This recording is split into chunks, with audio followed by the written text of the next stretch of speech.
Paranormal Karen, she's so spooky. Paranormal Karen, funny too. Paranormal Karen, she's so spooky. Oh, and did I mention she's funny too? Yeah, cha-cha-cha. Hey, everybody, welcome to Paranormal Karen.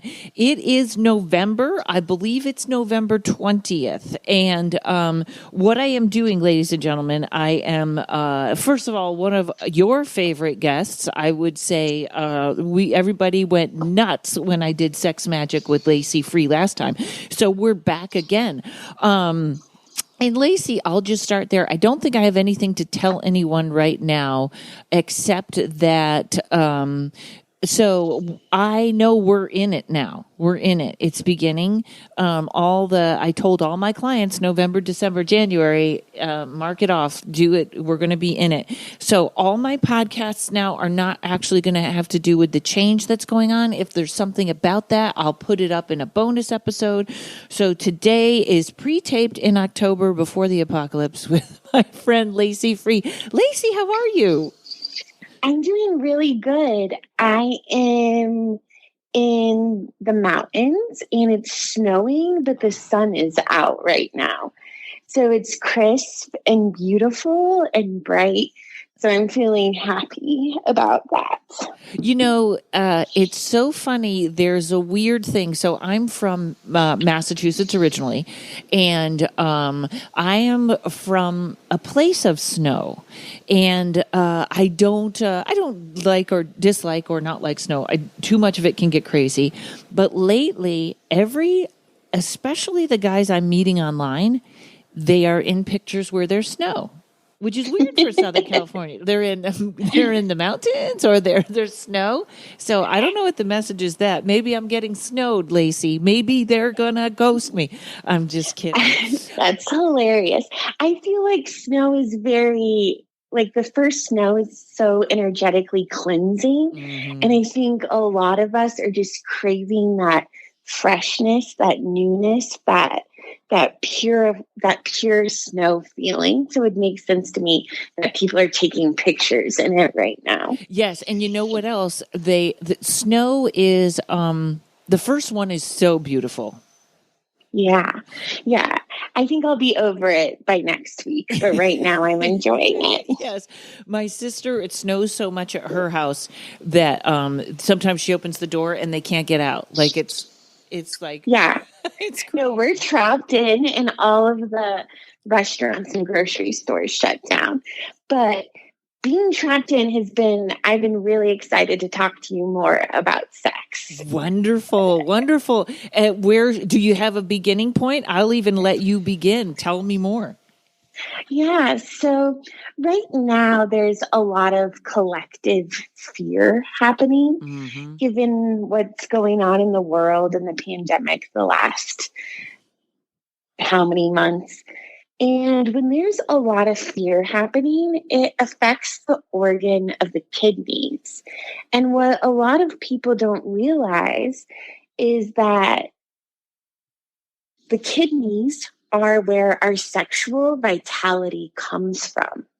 Ah. So when you stimulate the kidneys, you help transmute some of your personal fear.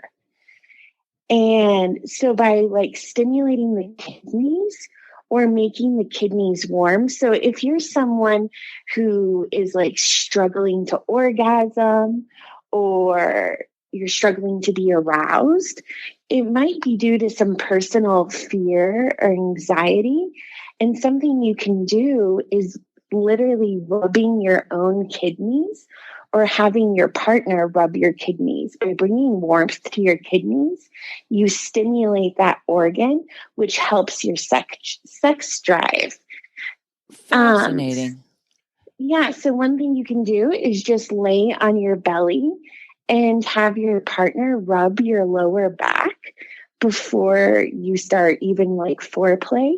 And just bringing vibration and heat to the kidneys helps displace some of that fear and increases blood flow in the lower regions and just helps you get turned on.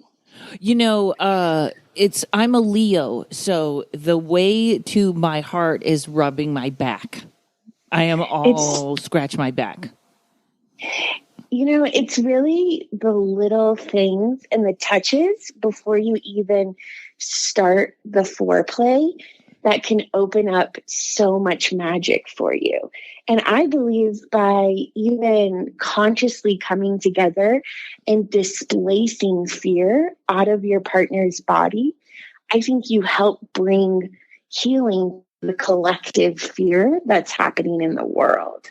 Does that make sense? It does make sense. And you know what else? That's an interesting statement that I kind of want to put that out there, especially for men, because you and I know, I think this is where there's a big miscommunication between males and females.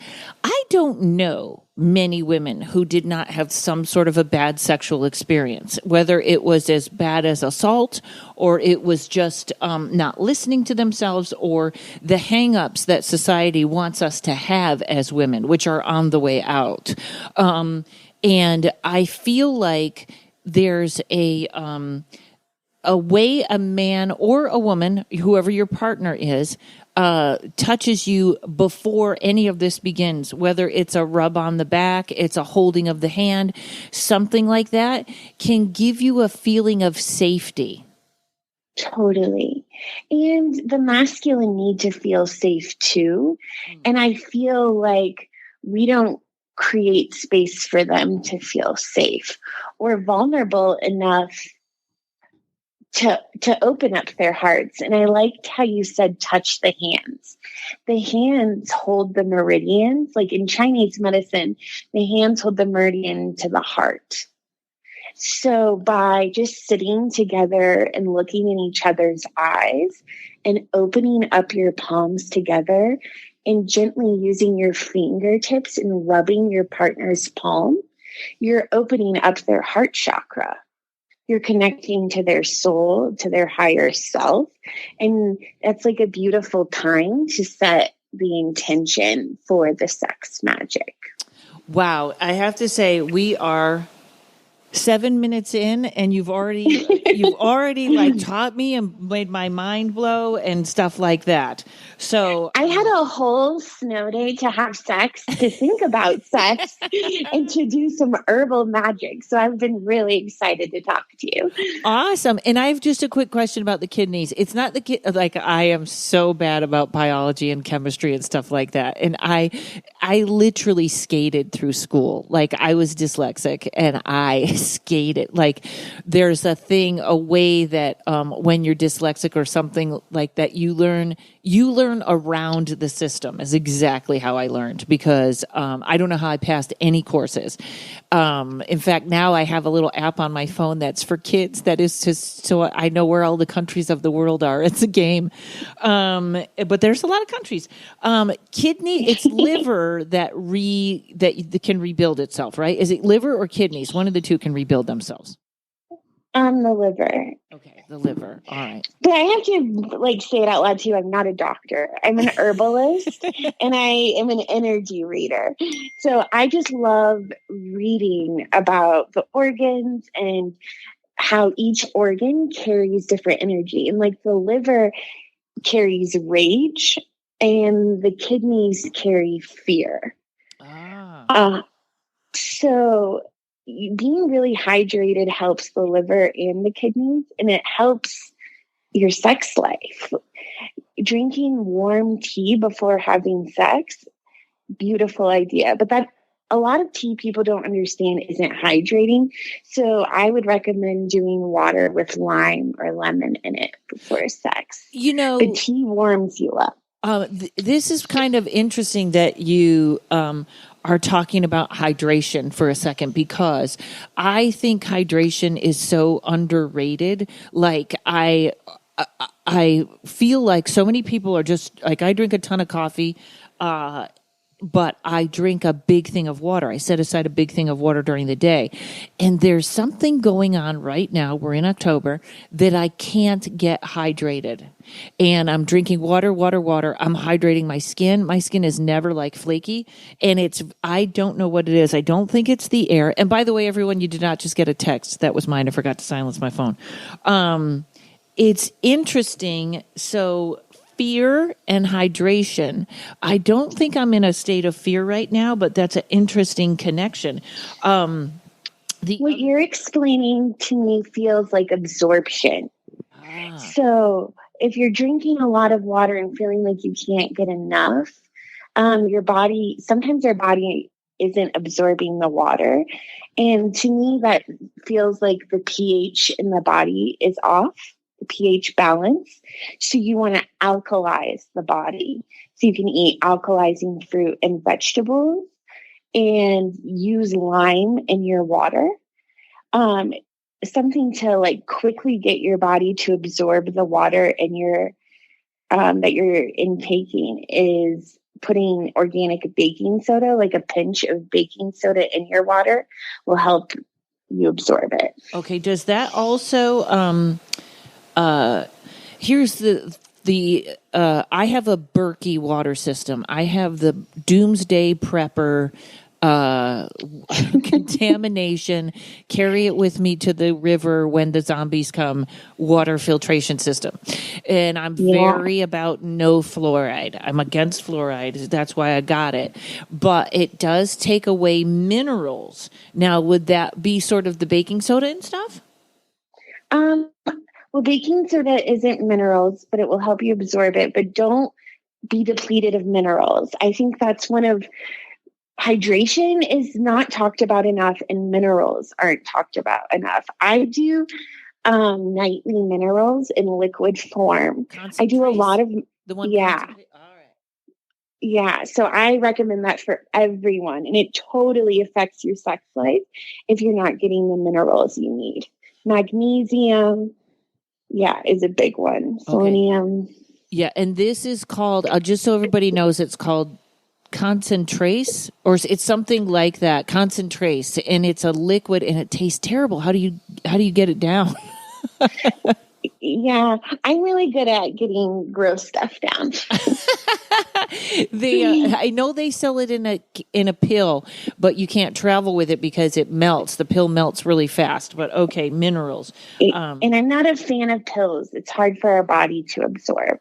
Okay, so the liquid form feels better to me. And put something in it. Okay, and I had pointed out liver and rage, and now I can't remember the question why I did that. Well, you also brought up the masculine and like them understanding that their partner might have fear around sex. And I think it's important for us all to understand that we must experience the full range of each of our emotions to be tapped into our sex power. And what I mean by that is if you're repressing any emotion in your life, you're also repressing your sexual ability.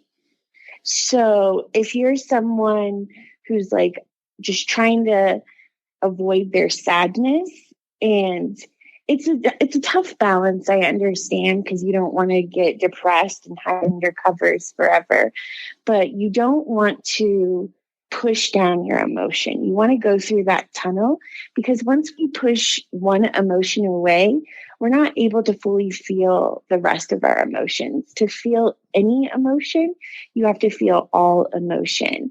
And sex is the complete surrender to feeling. Does that make sense? It does make sense. And you know what's interesting? This is where I get like you and I have often spoken about light workers, and I'm only love and light. We have talked about that or actually probably with everyone. There is a place between getting stuck in a cycle. Say the emotion is loneliness. There is a place between getting stuck in a cycle and living as a victim in loneliness and affirmations and moving out of it. Do you know what I mean? Yeah. My belief, and I could be wrong, is that when people loop on victimization, they're still repressing emotion. Great. So Elaborate. they're not, yeah, it's like to be a victim is to not fully feel your sadness. It's to cling onto an identity instead of tapping into the root of why you feel really hurt. It's a coping mechanism in a way. You can just be like, oh, I'm a victim. Everyone hurts me. Everyone betrays me. No one loves me. And it's kind of like a mantra so that you don't actually have to feel it. Feeling it looks like crying, and it looks like expressing so that it's out of your body. Does that make sense? Yes. And it's also another thing here. I've been listening to Brene Brown talking about vulnerability, and she says a lot of people would rather live disappointed than be disappointed. So if they stay in it, it doesn't surprise them. And that is the loop. Right. And if they stay in it, they're not really feeling it. I wish I had a better way to describe that, but I feel like they're not fully accessing their emotion. Usually if someone's depressed, from what I found in like healing sessions I do, there's a deeper root of rage and anger that they don't know how to access. So they kind of just succumb to the monotony just as a coping mechanism. I feel like I'm not making sense now. You're making perfect sense, or maybe we're both in some different dimension where it only makes sense to us, but you're making perfect sense. And also the thing about feeling is, it's also one of those, like, did you remember that movie, A Beautiful Mind? I was just talking to one of my clients about this, and I feel like this is the phase that I started coming out of.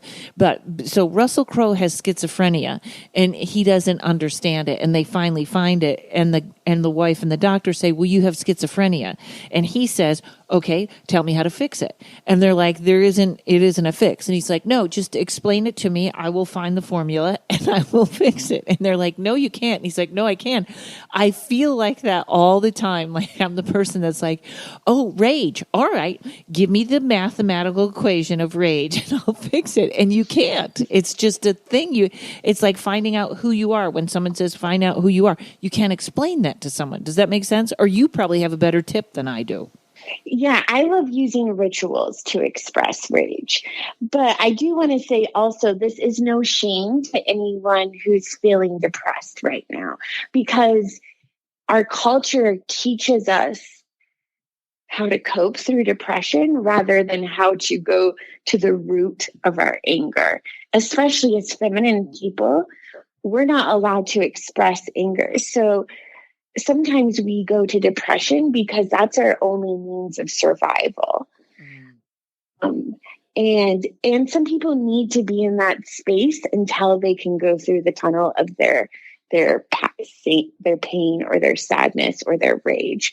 But what I like to do is different writing exercises, because I see anger as an onion, and you need to peel off each layer to get to the root of why the anger is there. And it usually has to do with injustice. And each of us has experienced injustice towards our bodies or our spirits or our souls on multiple levels. But a lot of us have been gaslighted into thinking, oh, well, that wasn't injustice towards me because, my mom and dad are good people, or they have nice jobs, or they didn't mean any harm towards me. Or I'm white and I have money, so I don't know what injustice means on my body. And it's like, if you've been living in America, you know trauma, no matter if you're man or woman. And we don't have to compare our trauma to each other. It's just unpacking our trauma so that we can heal. A lot of us have parents that didn't unpack their pain because they were taught to not dwell on the past. They were taught to keep their chin up and go to work for 40 hours a week. And we're in this cyclical abuse cycle. I can't speak for other countries, but I would say almost everyone living in America has experienced abuse in their family or from the families next door to them. Yeah. I had a therapist, and she said, "Did you have a good childhood?" And I said, "Are there good childhoods?" I don't think there are. And I didn't interrupt you there. Keep going. And I'd love to know the writing exercises. Yeah, well, it really depends on the individual. And it's about going back to the timeline of your trauma. So where in your body, what part of your body is holding the anger? What does that part of your body have to say? And just doing free writing about that. It's about writing a letter to the person who abused you and telling them how bad they fucking hurt you. And that really scares people. They're like, well, I can't tell them because they're a good person now, or I don't want them to be mad at me. And I'm like, no, you're just writing the letter. And I believe when you write, you get it out of your body into the universe. And I think when we get stuff into the universe, we can write letters to people. And by doing that, we're talking to that person's higher self. And I believe our higher selves can heal with each other, even if we don't feel safe to go confront our abuser in the 3D or in the physical form. And their higher self is not going to abuse them. And yes, and I have one more thought on this about the shadow side, but let's take a break and we'll be right back with Lacy Free. Hey everybody, let me tell you about my friend Elaine Hathaway. She's not just an incredible tarot reader, I know because I had a reading. She also does curse breaking, healing and prosperity magic, and the removal of dark entities. I had a client that was constantly being bothered by a dark entity. I sent her to Elaine, and man, she cleared that situation up right away. It was so impressive. She does so many things. Please check out her website at therisingmoon.com. There you can click on her YouTube channel and take a look at her, because you're going to feel like curse breaking and the removal of dark entities. This is a little old woman sitting in the corner of the room with a hood and a cape. No, she is the loveliest person. She does so many things other than tarot. Please check out her website at therisingmoon.com. You can also hear her October 23rd on this show at therisingmoon.com. All your paranormal and metaphysical needs will be met there. Okay, so we're back. So you know what else? And you know, you and I work in which by the way, your podcast is out, isn't it? It is out. I was so scared, Karen. Whew. Oh my God. But it's out. It's out. It's out, and I'm telling all my dirtiest, scariest secrets. So awkward, but healing for you, for others, and you probably healing. And you know what? That's part of my point is, you know, you're an energy worker. You are out of the mainstream. I am out of the mainstream. I'm a comedian. I'm a podcaster. We're out on a different place than the people that have to go to jobs and face the same people 40 hours a week. And I hope everyone does something creative. In fact, again, I'm all stuck on Brene Brown, but she was talking about how whole people make time to play and create. And that means that you, it's something that you get into, you don't want it to end. Something you're doing, you don't want it to end. Anybody get this power of vulnerability from Brene Brown? It's so good. And when, you know, there is this big hang up, then again, I'm in comedy, so rage can be funny. I've seen it. I've dealt with it. It's about the life on the road. Some people are really afraid to be angry or say they're full of rage. Yeah. I mean, it's so looked down on in our culture. And I don't think rage is dangerous. I think repressing rage is dangerous. When we push it down in our body, it will eventually explode out of us. If we feel it in the moment, there's more of an opportunity to transmute it into something creative. And so, yeah, this is just, I'm so sorry, keep interrupting, but I'm so excited to talk to you. I see this on the news. They were showing the militias, and there stands the woman with her AK-47, all like she's ready to go to war. This is, again, in October, folks, and they're like, why are you here? Why are you around the poll stations? And she's like, just keeping things safe. And all I can think is, how much fear do you have that in a time where we're not at war, again, this is October, folks, that you are dressed as though you're going to, World War II, that you got your gun, it's like that to me, just like a rageful person that's turning that into controlling. I got to control everybody. I feel like she hasn't had an orgasm in a while. I feel like she just needs some serious sex in her life. And I feel a little like I'm spiritually bypassing when I say that the most revolutionary thing we can do right now is fuck each other. But I truly believe now more than ever, we need to be having sex with ourselves and each other. When there is a huge death process in the world, the most revolutionary thing you can do is birth energy, creation energy. What is the root of creation energy? Sex. Yeah. And also, I'm writing this down because I was just watching astrology videos, and we are moving into a time where people are about to pair up. Oh, good. Yeah. Relationships or whatever, but people are about to get out of the I and get into the we. Yeah. And I want to say too, I think we talked about this at some point, Karen, but I don't know who I said what to.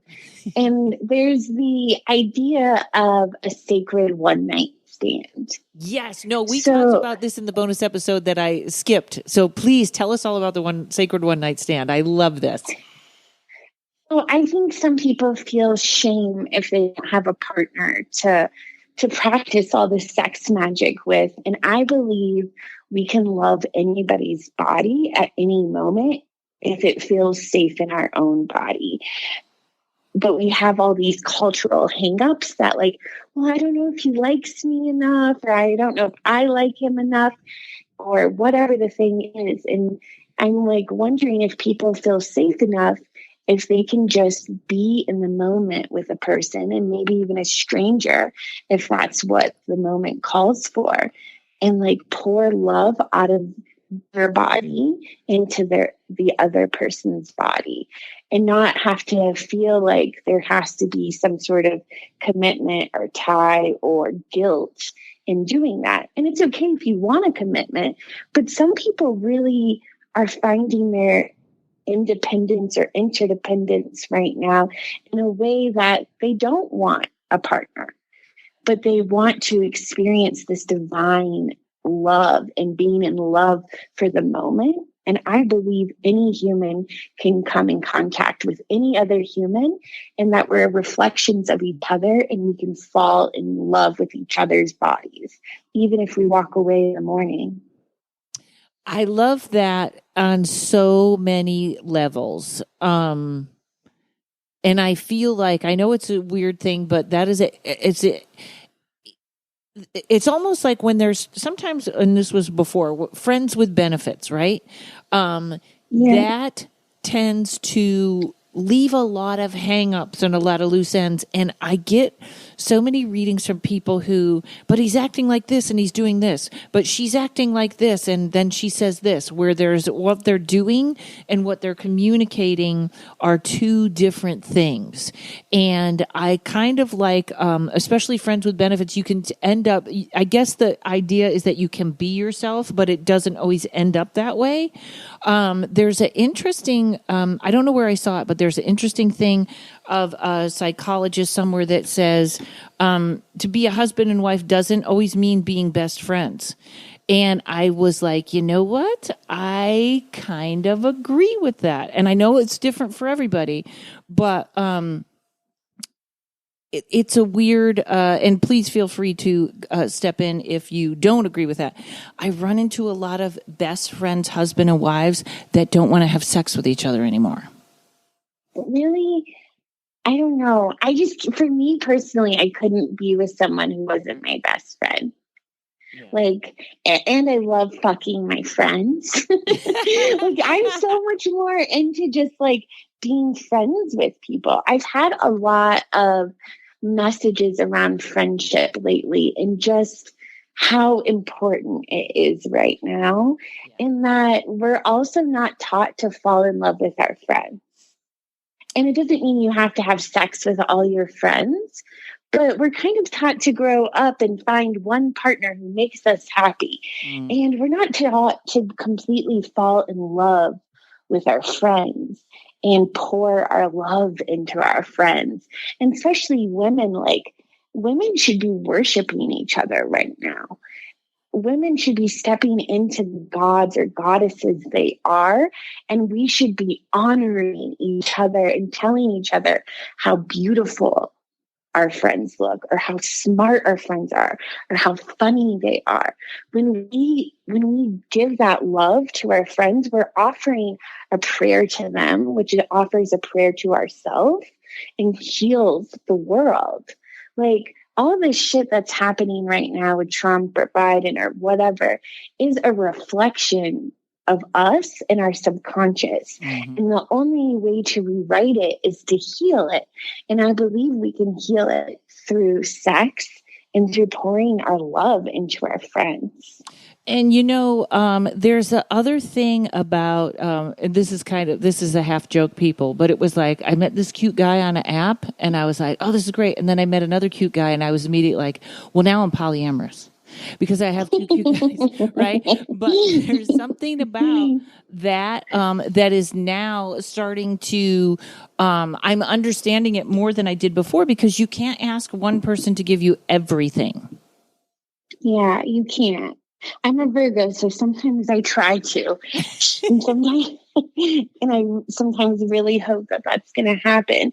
But it's so much more fun when you can open your heart up, open your body up.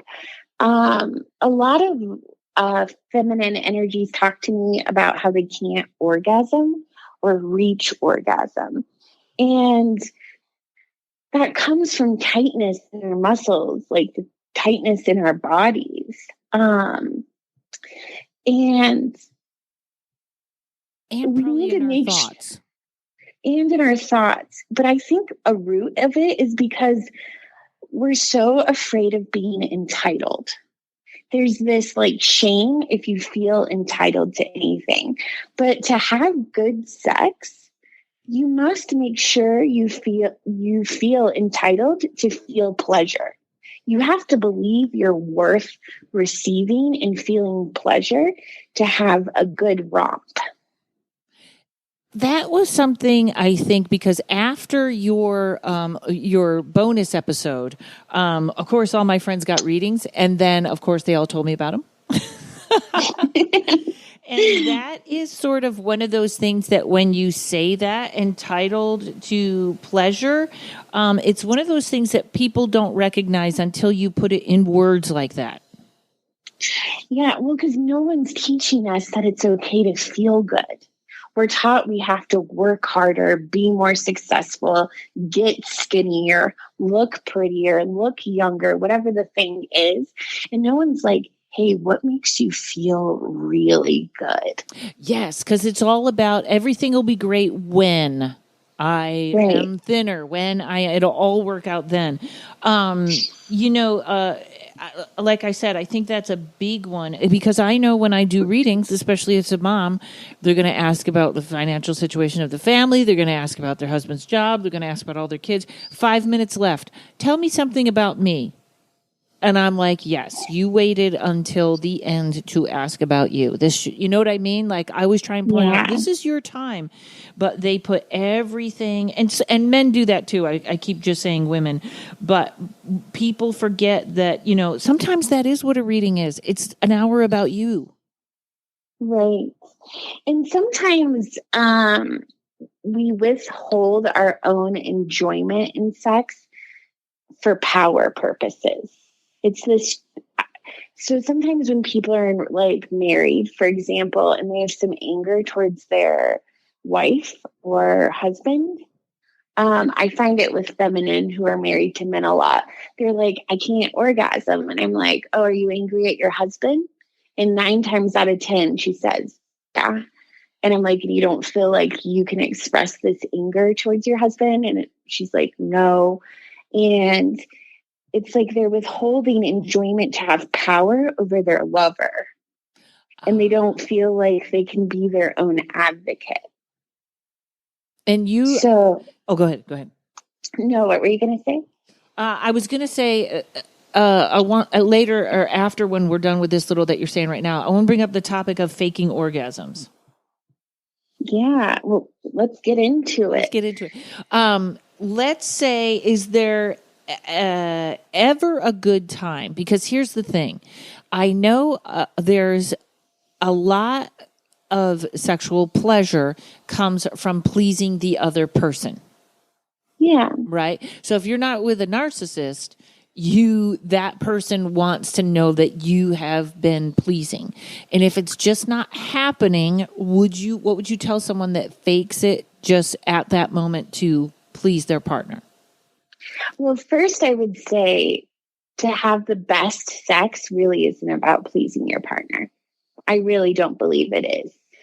To have the best sex is to please yourself. Nice. It is to really enjoy the sex. And if you and your partner are in tune with each other, it's going to be amazing for both of you. So if I'm with someone and or I'm doing a reading with someone and they're telling me they can't orgasm with their partner, I tell them you have to be your own advocate in bed.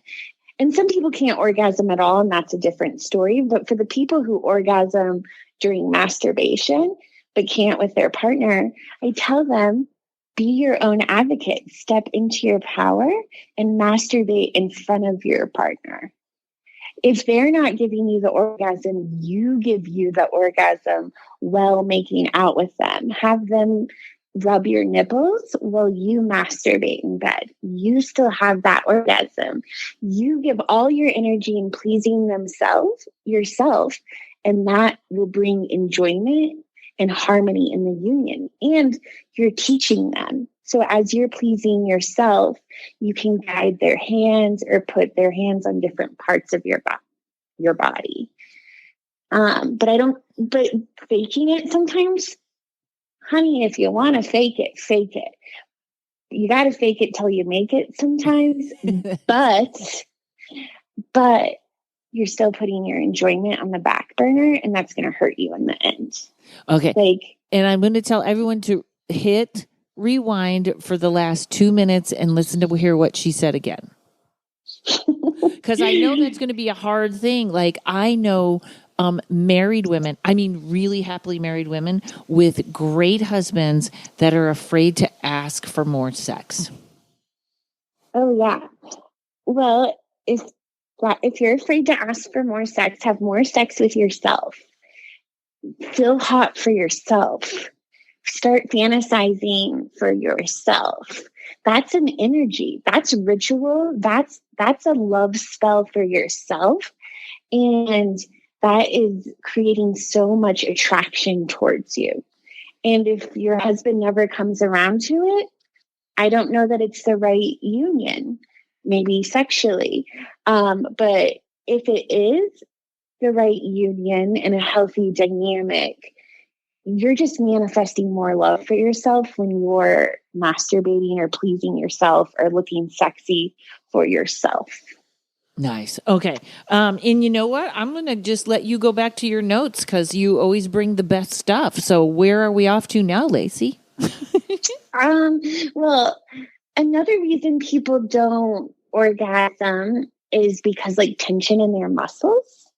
And so histamine, we know histamine in the body, like when we have allergies and when there's like an imbalance in our histamine, our muscles are really smooth, and we want contractions in our muscles. So practicing contracting your muscles or using niacin, which is part of the B complex vitamin, can help the contraction in your muscles, which can help you orgasm. So making sure you're getting enough B vitamins, and niacin also increases circulation in the body and sensitivity to touch. So I'm like very excited about B complexes right now. It's also really good for your hair. Yes, I'm always having hair trouble, but that's excellent. Okay, histamine. That's interesting. Yoga. I know. I'm a big yoga fan. I love it. I don't know. Is there actual? I bet somewhere there is sex yoga. I know there's naked yoga and there's couples yoga, but I bet that we could look that up. You know what else? Yeah, even like cat cow pose helps get the blood flow to the pelvic region. Bridge pose, going up and down with your hips, tightens your pelvic area. All yoga is good for sex, especially hip openers. Yeah, I also love yoga. Before quarantine started, I was going to start teaching a sex yoga class. I'm so sad that it doesn't exist right now. I guess I could do it online, but it was just going to be more fun in person. If you do it online or make a way that people can buy it. I'm putting out a new CD. Oh, I forgot. Here's 3 things really quick. You do that. You do sex yoga. I have a new CD out, folks. I guess I may have put an ad in. I'll see what happens. But also, Lacey, would you be interested in this? People can send you questions, but what if people sent me a bunch of questions? I have you on again. If anyone wants to send a question for Lacey, they can email it to me, and we'll do another episode. I love it. Yes. I love it. You know what else, folks? This is a big one. I have yoga blocks around because I used to go to yoga every day, but when it's closed, and I just have trouble doing it on my own because I loved my hot yoga place so much. There are so many. Look up yoga blocks. So if you're not into 20 minutes of doing stretching and stuff, go look at yoga blocks and just opening up the hips, and you'll get like exercises where you can just do them while you're watching TV or something, and they're very, very, very helpful. All right, we're going to take a break. We'll be right back with more of Lacey's Notebook. Psychic medium and buddy of mine, Terry Huberman, is with me today. Terry, you've given me so many great readings and healings, and now you've got everything together in one package. Tell me about that. I sure do. So this package has energy healings, readings, and coaching. Coaching, that's the best. And people, they buy the package. You give them coaching once a week? Yeah, so we meet online once a week, and in between, there's support as well. And who would this be for? This is really for folks who are in indecision, needing to get into their intuition because they're blocked or stuck. They need to move forward. And so we explore what the root causes of the problems are. And helps them get out of their own way. Yeah, absolutely. Terrific. And what can they expect from this? Sure. So moving from anxiousness to confidence, accessing their freedom, joy, and security, and really being in alignment with themselves so they have that clear direction, so they know, aha, this is what I need to do next to reach my goals. So now there's something that's free so people can talk to you and see if this is for them. Yeah, absolutely. On my website, terryhuberman.com, there is a page where you can click, and it's the intuitive coaching package. And there is a button there that says schedule a free call. So you go ahead, schedule it. We'll get on a call and you can learn more about this program, and we'll see if this is a good fit for you or not. See if there's chemistry. Yeah. Beautiful. It's an odd date. terryhuberman.com, TerrieHuberman. I highly recommend it, folks. All right, we're back to the notebook. Tell us more, Lacey. Histamine is great, and B vitamins, and we got our minerals. Okay, so another thing, I started my podcast. It's called Hoarpod, HOAR, and it's I named it after the idea of the crone. So Hoar means like gray hair, grain, wisdom, and I love the idea of the older woman. Right now is the time for the woman with wisdom, the woman who has aged. and it's sexually their time now more than ever. Boy, are you right on that. The dating apps are going crazy. You know what's funny too? Really? Oh my God. You gotta, Jessa told me that. You told me that. Moved it down to 35. Holy cow, are guys all about that right now. Honey, try 25 and see what happens. I don't know if I could do 25, but yeah, they're ready to go. In the tarot, the white hair means wisdom, but they have no females that have white hair in the tarot, in the Rider deck. I know. Right. I know. But okay, so it's the time of the older woman. I love it. Yeah, even if you look at Pornhub, it's one of the most searched for porn from men is older women. It's either like MILF or older women, or even JILF, which is grandma I'd like to fuck. and I think this whole idea of when you get older, you become less sexual is a fucking myth. It's TV myth. Right.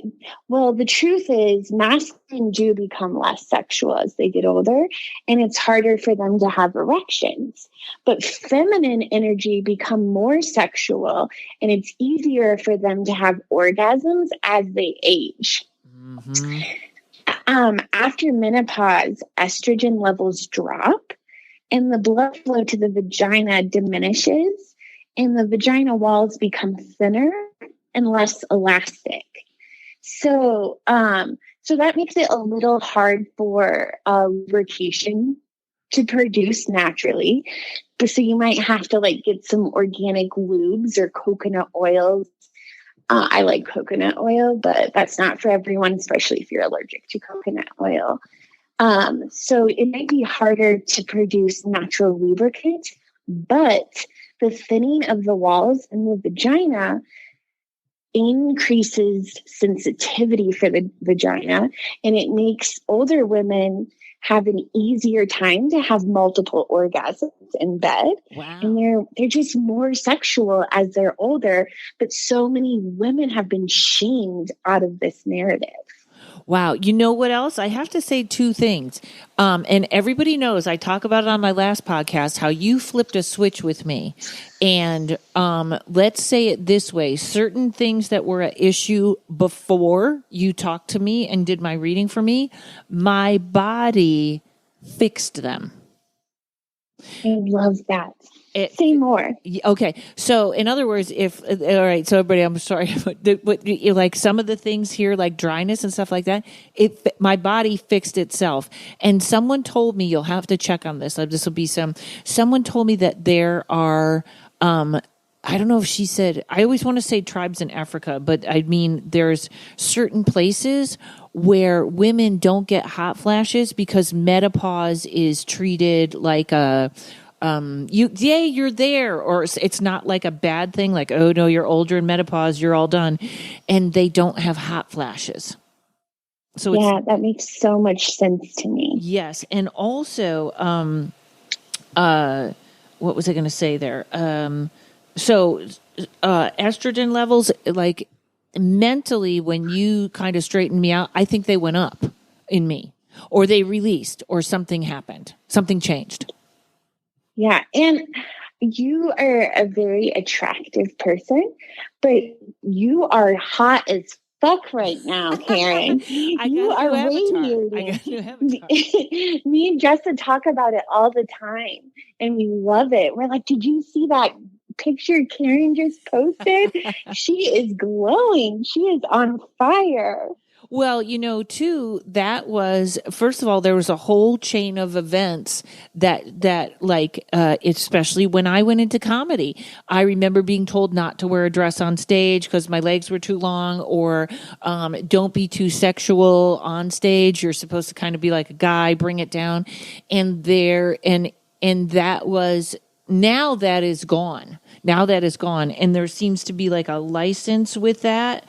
But like I said, when I first started out in my 20s, the rule was don't be sexually attractive unless you're going to have a very overtly sexual act. Right. It's wild, the spells we put on each other and ourselves with our words or our rules. really rules. I feel like now is the death of these rules and parameters. Yes. In releasing these rules and parameters, we start blossoming. And I see you right now just blossoming into this gorgeous flower. Thank you. I have to say, I have a friend, everybody knows Eddie Connor. He's fantastic psychic. And he posted a meme. I think it was his. I don't know if he posted it or it was a meme. And it said, you cast spells with your words. That's why it's called spelling. Yeah, it's so true. It's so true. But I think I confuse people a lot with this because I use dark words sometimes. And I even step out sometimes and say, I am ugly and I feel disgusting and I feel gross. And then people are like, oh my God, Lacey, what are you doing? Right. And I hear that. But for me, I had lived so many years with duct tape on my lips. And I lived in extreme abuse by men mostly and women, but a lot of men who were diminishing my power by telling me I was ugly. It's easier. So sexual abuse is about power. It's not so much about sex or even attractiveness. All kinds of people get sexually abused, no matter your attraction level or even gender or whatever. To sexually abuse someone is to siphon their power. And an easier way to siphon someone's power is to make them feel powerless.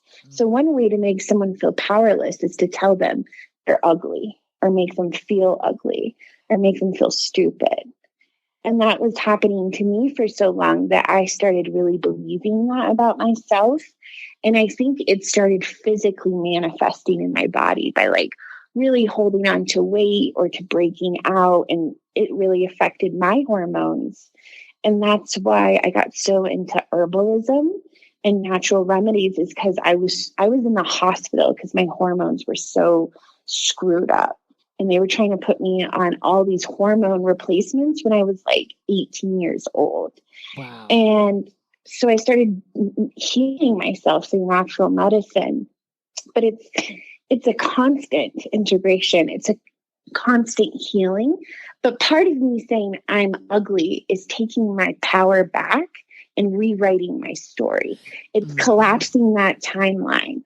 And it's not so much of like a victim mentality, more than like, okay, I've been called ugly by the world. Why is it so scary for you guys if I say I'm ugly too? And by me saying it kind of like takes the fear out of it. It's like I'm stepping into my biggest fear and being like, okay, here it is. And by doing that, I feel like I collapse the timeline.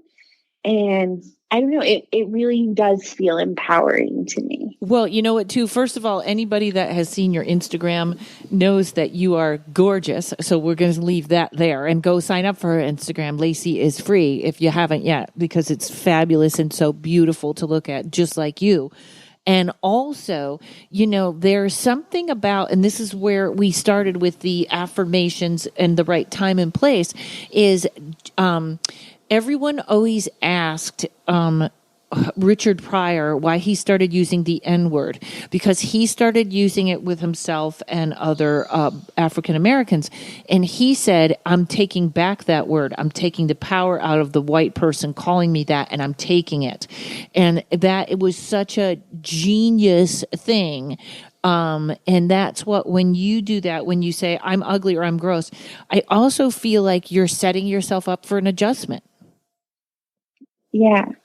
Yeah. And it's just interesting to me, the pressure everyone gets about being thin enough or attractive enough. Yeah. But if someone steps out and says I'm fat, everyone rushes to say, oh no, you're not fat. Don't say that. And it's really weird that we can't acknowledge when we feel fat. Like, to me, that freaks me out. I was walking with a friend a few months back, and she had just been doing yoga in the park, and I met her, and then we went on a walk. And she was like wearing yoga pants and a sports bra. And I was just like on my period and bloated and emotional. And I was just like, God, I'm so fat. And she's like, you being fat doesn't matter. Like, it just doesn't matter. As she's like really skinny and like on a new cleanse and a diet and telling me fat doesn't matter. And I'm like, bullshit. Like, and it's not that we have to compare each other, and we shouldn't. And I shouldn't have, but don't tell me when you're on a cleanse and you're consistently working out that I'm not allowed to say I feel fat right now. It's just, I don't know. It feels like a weird gaslighting we do to each other. Yeah. And you know what else? This is where also we have lost, first of all, I love the entertainment industry. And part of it, I was just talking to someone else about this. We were talking about how when someone famous goes, you should vote, people actually listen and vote, no matter who that famous. If it's Kim Kardashian, they have no credibility. But hey, Kim told me to vote, I'm going to vote. That somehow works. But also, the entertainment industry, I feel like, let in when when they started putting in gay characters, people became more used to it. When they start to put in, we need more diversity. It really does help the people see the world differently. It really does. Right. But this thin thing, that is not, if you could really take a survey of men, and some of them won't even say this. I remember a friend of mine, coming in with a girl, and he likes heavy girls, and he looked at his friends and he was like, hey, do you think she's too heavy or she's okay? And I remember feeling so sad that he had to ask his friends if what brought him pleasure was okay. Because thin is not what, they want us to believe that's what 90% of the men like. It is not. It's a lie. That's a lie that we're supposed to look like that or whatever. But my therapist said, my therapist said something that she said, all you can do is show up with your soul. I love that. Yes, and your soul is sometimes I'm beautiful, or I'm angry, or I'm grumpy, or I'm compassionate. But all you can do is show up with your soul, and that's all you got. Right. And I think men are hurting so much in this too. Yeah. And I think a lot of them don't get to be honest about what they really want. And I think a lot of people would also be surprised about the demographic I get for readings. But I get a lot. Something because the traffic just went crazy. We're on to something here. Keep talking. Those men with loud cars are going by right now. Shall I say they have small penises and they're wanting to hear your advice, Lacey? No. No. So a lot of men call me who are educated, making good money, and not that this like really matters, but I don't think, who are hyper masculine, and they call me in secret usually. And they'll just straight up tell me like, this is confidential, right? Like, you're not gonna, no one else is gonna know. Right. And let me just say, let's all forget about, that was a joke. I shouldn't make that joke. Let's not worry about small penises, men. Let's not, because it's not a thing. In fact, big penises can be an issue. Big penises are, oh my gosh. For me, big penises have been a huge issue in my life. It can bruise your cervix. I know. It can really hurt depending on how you're shaped. Yes. No, it's all about connection and how you're touching, and and juices, liquid, love. But men will tell, like, and we talk about sex a lot, and they're never like, oh, I want someone with like big fake tits. They're like, what I hear from masculine and even hyper masculine over and over again is that they want a woman who feels really good, who like really enjoys herself when they're having sex. Most men want to feel like they're providing pleasure. Some don't know how to do that or be honest with themselves about that, or get like performance anxiety, but they want to see the woman pleased. with herself.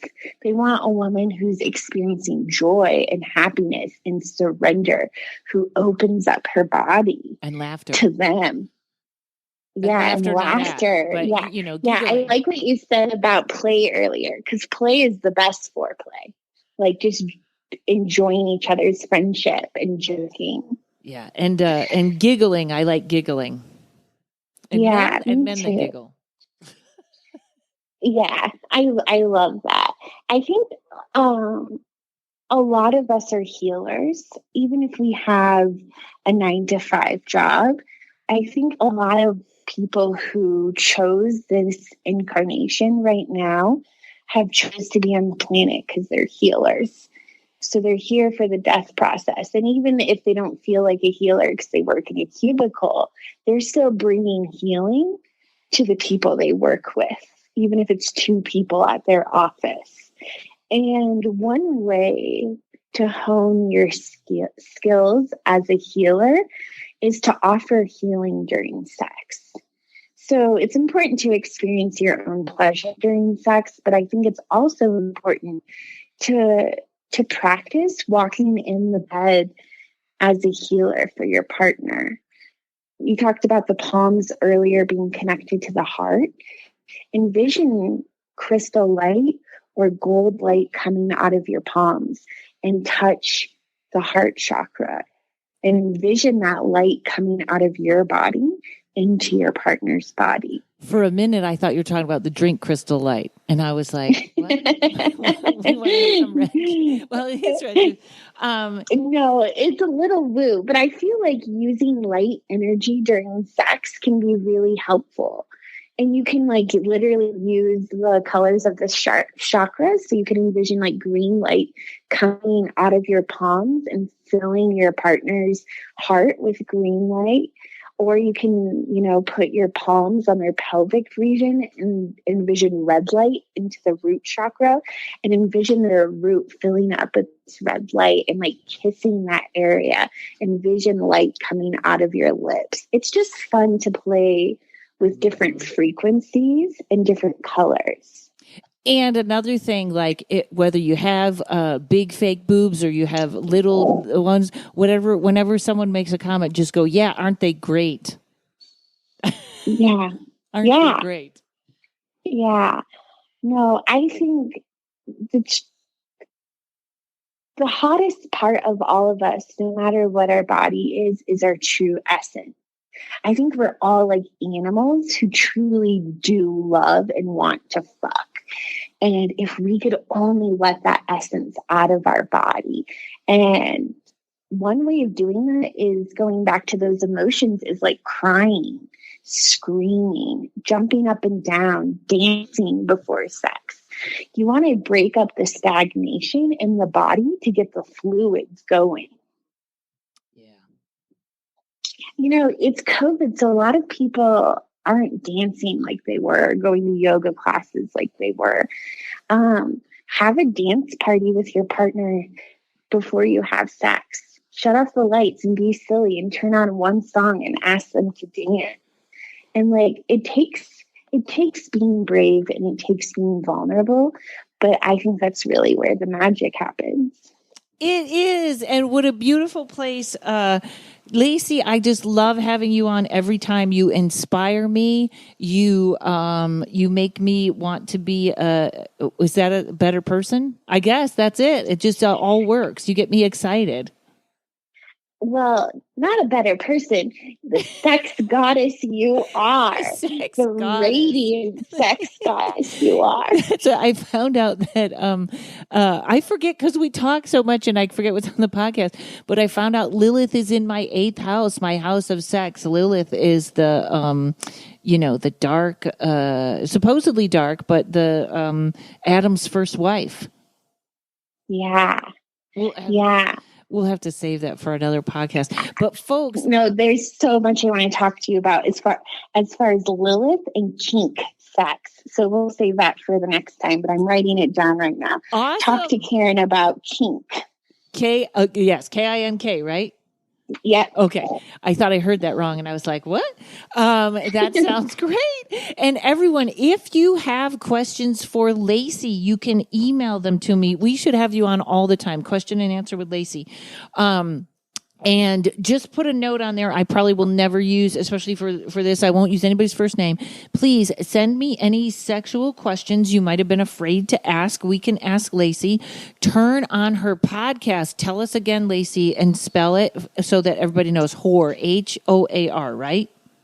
Yep, Hoarpod. And you can, yes.